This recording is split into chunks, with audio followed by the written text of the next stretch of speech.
Welcome, everyone, to the Meaningful Hearts podcast, where we discuss the everyday questions that make us or break us if we let them.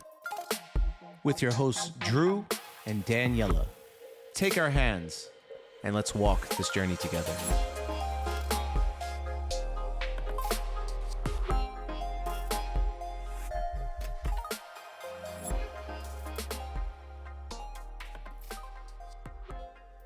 Welcome back, everyone, to another episode of the Meaningful Hearts podcast with Daniella and Drew.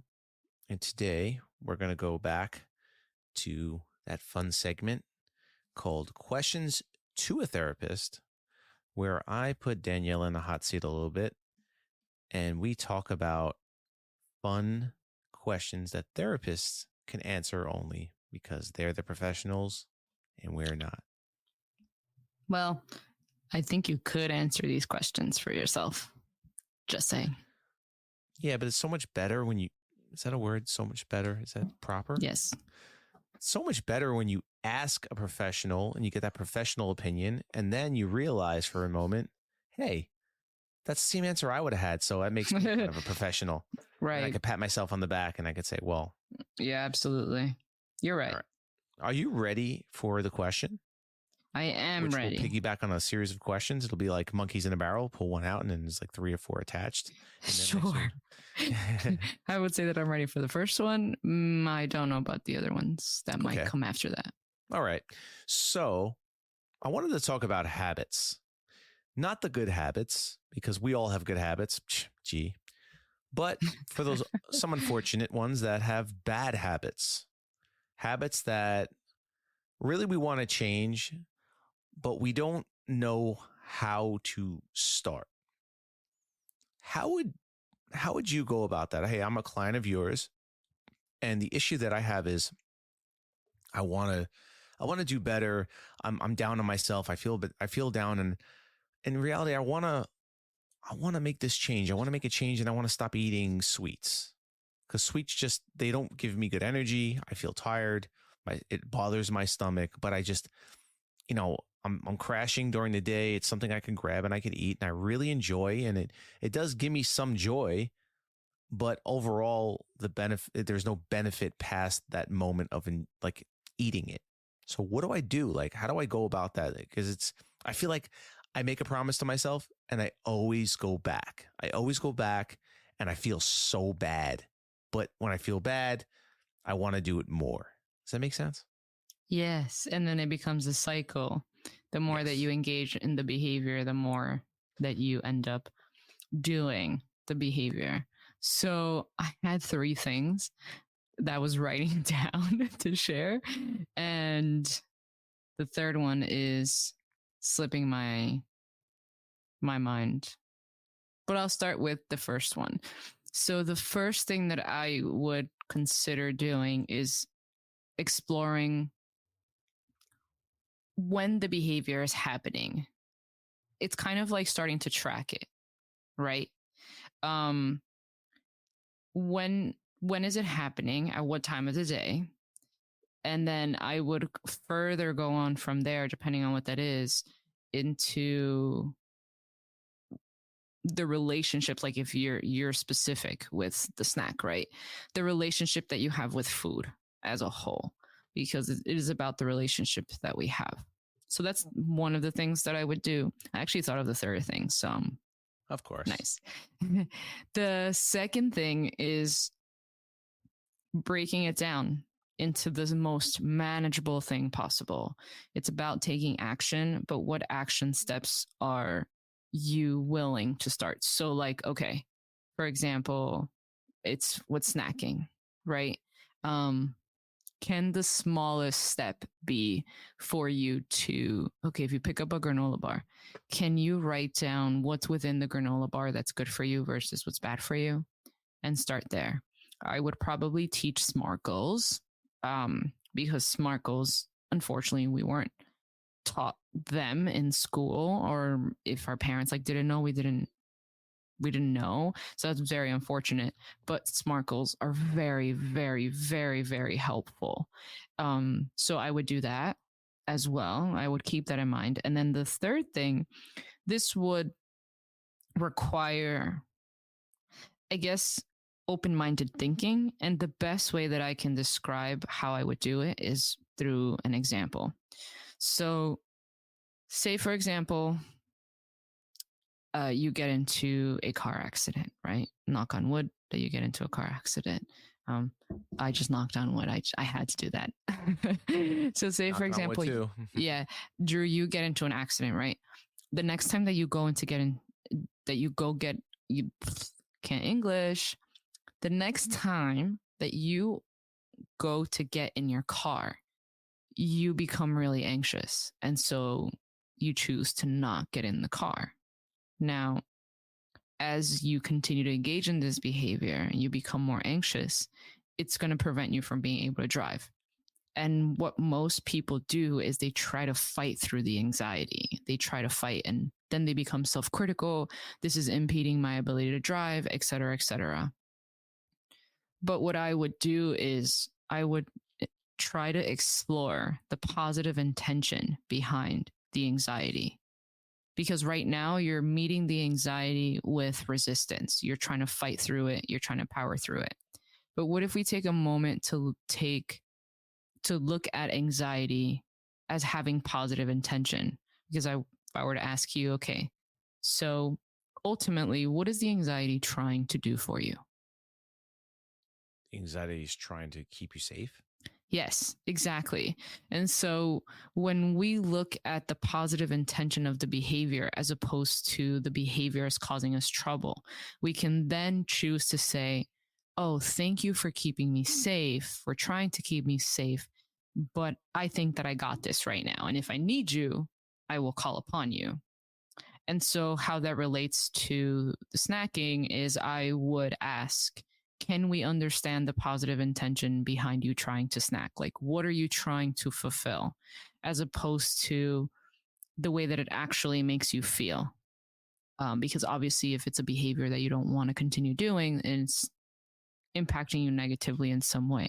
But when we look at things from a different perspective, we approach things from a different perspective. That was like an extensive answer, but those are the three things that came to mind just off the top of my head. Okay. That was a great in-depth answer. Are there things that you struggle with that you've applied this method to? And how do you deal with it? I mean, is it the same for any level of habit? I mean, some are really extreme, some are not, I guess. Some people just trying, yeah, I'm trying to stop eating sweets, but I'm not like, I'm a diabetic or anything, or I don't have like a real ailment. But what if it's something, I guess, more serious, like something that's like really like life or death, or maybe it's to the point where I have to do this, I have to make this change, but now I feel forced, right? It's not a selective process of, I should negate this out. I need to. I think that that's a pretty loaded question. I don't know if I understood, like if I got all the, because you asked a few questions, but the one that I'm hearing the most right now is, what if it's something that is a must? Like, I presume you mean something with health. Like, if it's a must, then I think depending on the person's level of motivation, I think that's ultimately what it comes down to is where are they at? Where is their level of motivation?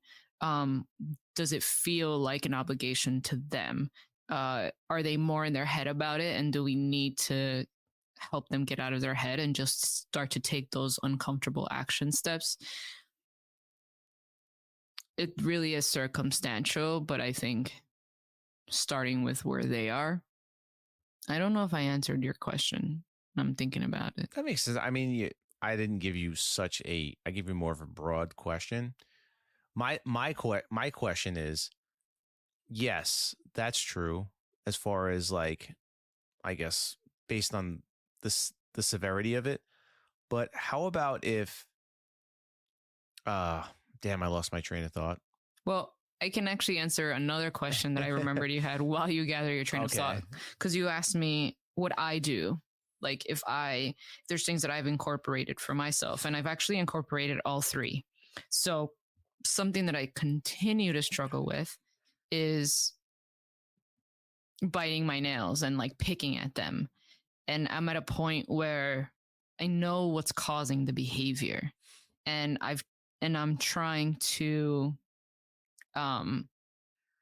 take uncomfortable, like a small action step, but it is really hard. And so sometimes I find myself beating myself up about the fact that, like, damn, here I go, I did it again. So the main thing that I've been trying to apply more of is trying to understand the positive intention behind this behavior. And for me, in a lot of ways, it is a stress relief. And now I know that I need to be kinder to myself.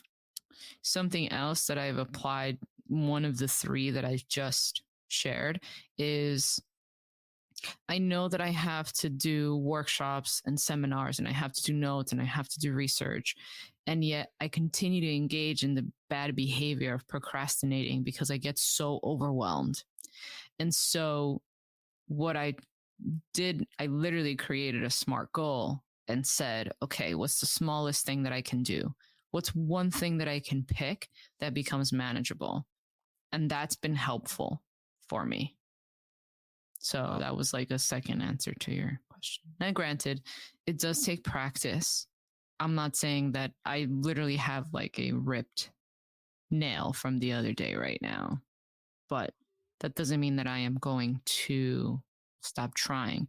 And that's where my earlier answer to the other question that you had is figuring out where somebody else is at, understanding what is their level of motivation, how do they actually feel about the behavior that they engage in. Are they motivated enough to start, or are they motivated to want to start, but because of their negative beliefs, they're having a lot of trouble? That's a pretty solid answers. Now I have a bonus question. Sure. This one, I guess, still adds a little bit of an extremity to the original questions, but is there any point in which you say, hey, this person has a disorder, or there's something mentally there that is causing them to feel this way, and it's not natural, and it's something that might need further exploration or maybe psychiatry or at some sort? Like what buffers do you go through before you decide, hey, listen, this might be more not necessarily a person in their normal state, but there's something altered that's causing this, like a disorder of some sort? So I don't think it was a yes or no question. I don't think so. No. I mean, I'm sure there's a lot of interpretation here, and a little bit of a gray area, I guess. The best way that I can answer that is, I think what I'm hearing is, at what point is it determined that there needs to be more observation, a higher level of care, whether that's psychiatry, other behavioral health services, et cetera, et cetera. Correct. I think the main thing that I keep in mind is how much does it impede the person's ability to function? So I'll give some examples because I'm actually like recalling some. If somebody is clinically and chronically depressed, so much so that we exhaust all the potential possibilities, depending on how long they've been depressed, then I might make a recommendation for some type of medication management. Not forever, but because the person is so chronically depressed, and they really have a hard time reframing and changing things for themselves and feeling good, sometimes medication is helpful. Not forever, but there's something that biochemically changes based on the way that we feel. And if we can't do that for ourselves, sometimes medication is helpful. So, and that's one example. Another example is with somebody, say, for example, who has a lot of obsessive thoughts, and overthinkers are, or have a higher a predisposition to think more and experience more intrusive thoughts. And some of them can get very scary and they can get very overwhelming. And so when we're trying to do, say, for example, exposure work, because that's how you overcome the fears, is exposing yourself, or the thoughts, the obsessive thoughts, et cetera, et cetera. If the work, the behavioral changes are not as effective because of the intensity of the thoughts, sometimes medication also helps to just kind of bring them down a little bit to do the work and then be weaned off. I think weaned off is the word, weaned off the medication, and so that they can do it on their own. Because I'll use myself as an example. If all the thoughts that I'm having are making it hard for me to actually get something done, I might consider that. I don't know if that made sense. By that, I mean medication. But right. I know I extensively answered your question again. I don't think there's like a one-off answer. No, there isn't. This is medicine, and this is, there's theory in here. There's, there's doctors have opinions. I mean, therapists have opinions. There's different ways to attack it. But those are some really extensive, great answers. Thank you. I will also add, as a professional, I really do try to not, well, I think this is as a professional, and as a person, I really try to stay away from the medication. Like, medication is a last resort for me. Granted, I'm not ignorant. If somebody, and I consult with other therapists, supervisors, other staff before I make such a recommendation, because my genuine, like, my, what is it I'm trying to say? Like, what's at the top of my list is the person's level of care. Like, I have genuine concern. It's genuine. It's not like, oh yeah, I'm just going to recommend medication because whatever the case may be, like pharmaceutical and all that we won't get into right now. But I'm also not ignorant to when medication is helpful. But I do try to keep it as a last resort. If that I felt compelled to add that in there, because I wouldn't want anybody to be listening and think, well, she's just promoting medication. And that's not the case. Not that I think somebody would, but as a preventative measure. And I also wouldn't want somebody to think, oh my gosh, she's so anti-medication. Like, correct. Right? Like, it's a balance. And I think it's important to say that, especially nowadays. And I also think, as a disclaimer for anybody listening, it's going through some really tough times. I've said this in the past. We've both said this.